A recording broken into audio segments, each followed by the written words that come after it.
Hey everyone, it's Amanda here, and I am back with another video. This page is probably one of my favorite pages that I have created so far this year. I love the colors that I picked. I love the photos. It just came together so beautifully, and um, I don't know, I hope you enjoyed it as well. I'm going through some of my things. That hot air balloon paper is from the Everyday Eclectic collection, and you've seen me use that a lot lately. I bought it, if you remember back in a haul that I did in I think April, I bought it at a scrapbooking store in Gatlinburg, and it's an older collection, but I keep going back to it because it's so pretty. Um, so I decided that I'm going to use that as like a center element and then have that turquoisey blue paper framing it in the background. And so as soon as I put that down on the paper, I already knew that I was going to love this page because I just love the way that the colors complemented each other. I loved everything about it. You see that I'm pulling up my edges again, something that I used to do all the time, and then I got away from it, and then I came back to it, and I'm glad that I did that as well. Have that arrow paper that's so popular right now, and I'm just sticking it down. That's where kind of the base of the page is going to be. The majority of all my elements are going to go right there. And then I loved this polka dot paper, so I decided to back my photos with that. And at first I was going to do one huge photo mat, but I decided not to do that, and instead I put the larger 4x6, and then I'm going to do different ones for the two smaller ones. And I don't know the exact size of those photos. They're smaller than 3x4, so I just kind of eyeballed them and did it that way.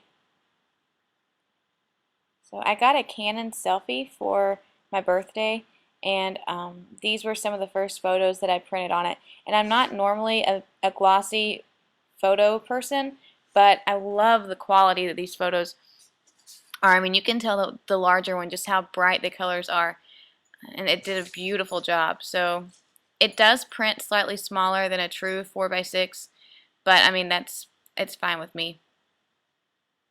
I'm not too picky about that. So I'm just going through and adhering all my elements. You can see I did a doily again.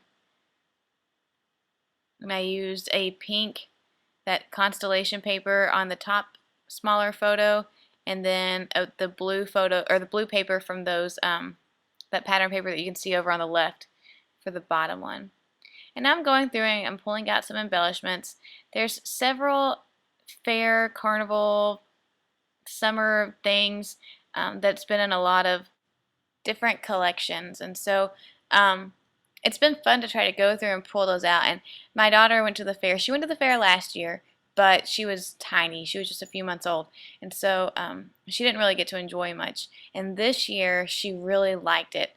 She got to go with her aunt that lives in Tennessee, and me and her dad, and then of course the baby too, and her grandma, and she just had a blast. She loved looking at all the animals, but the time that she got the most excited was when she saw the big tractors, and so she kept wanting to get up in there.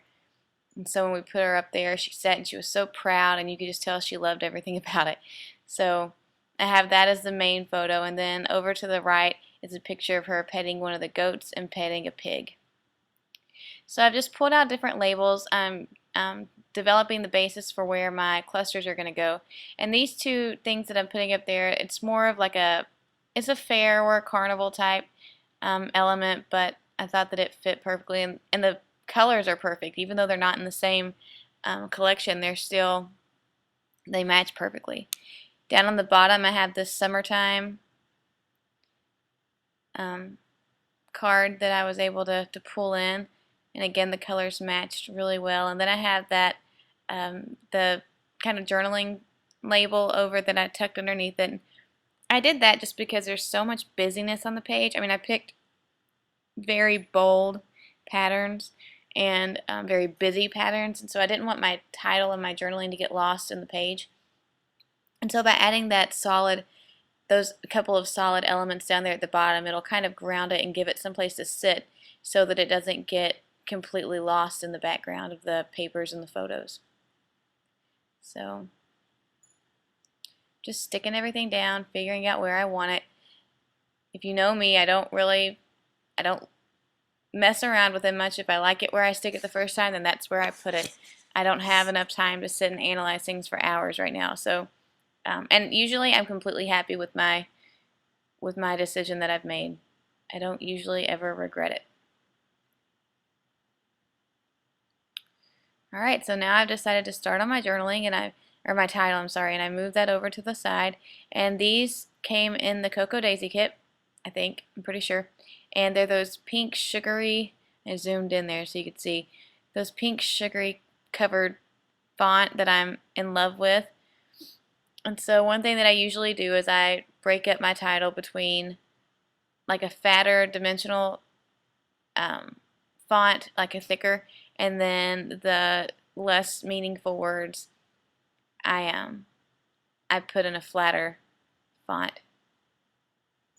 So I've got Adeline at the, and I didn't realize that I zoomed in too close, so when I'm working down here at the very bottom you're not going to be able to see everything, but that should go by pretty quickly.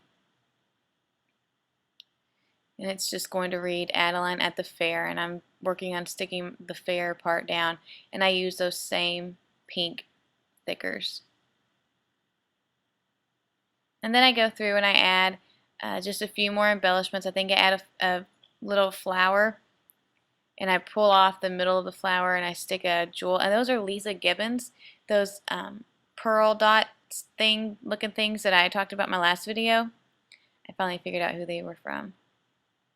Yeah, so I go through and I'm adding some, I think this says Hello Sunshine, and I end up putting it up at the top, right over top of that circular label sticker. Man, that's hard to say.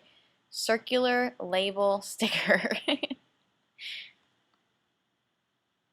And let's see, trying to figure out what I'm doing here. I think I'm still just messing around. I go back and I zoom out here in just a second. So after I got completely done with this page, I decided that it was missing something.